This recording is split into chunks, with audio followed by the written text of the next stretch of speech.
Hello, welcome to Working with Miniatures. I'm Jim, and tonight we're going to be making egg clutches and pustules using a hot glue gun. Let's get started.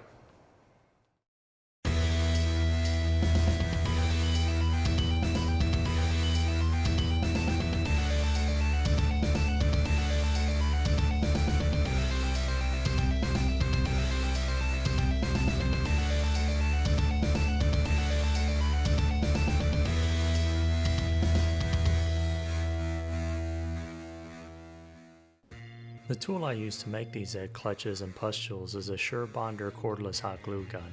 This particular gun is suited for large projects and uses long sticks as big around as my fingers and more than twice as long.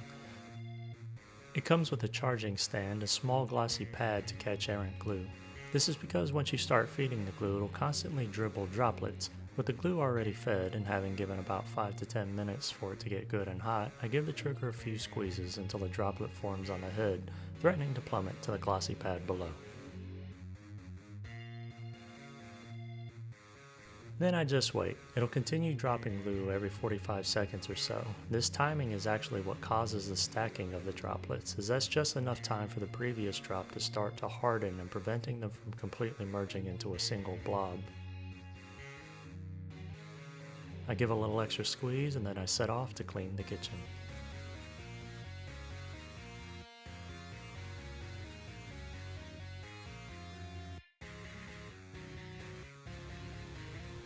I return 10 to 15 minutes later, and this is what has happened while I was away. I reposition the stack so that a new one will form beside it, connecting them.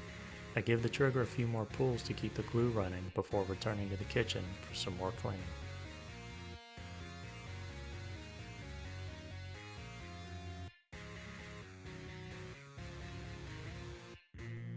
Getting this effect with a smaller gun is possible, but I haven't been able to get as clean a result. The process is the same, except that you have to manually drop glue every 45 seconds to a minute, allowing time for the previous drop to harden.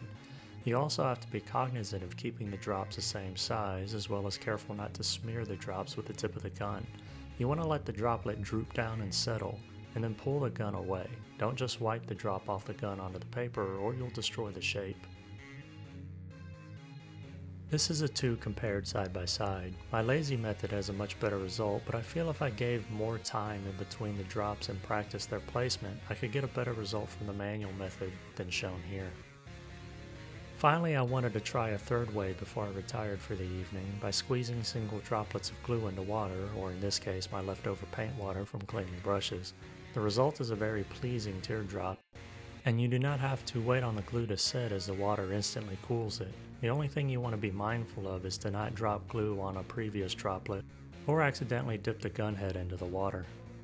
You can then fish them out and snip the bottom slat so they stand easily. This method easily gives the best shaped droplets, and it's also the quickest way of making them. However, pulling the errant strands of glue and then trimming them down can be time consuming. Here are some examples of what I've done with these inexpensive hot glue formed objects.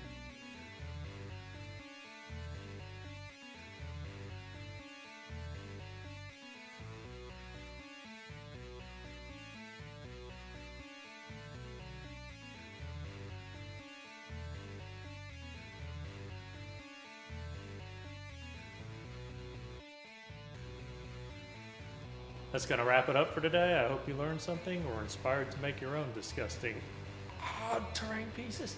If you have any questions or comments, please leave them below. And if you like the content of this video and like to see more, please like, share, and subscribe.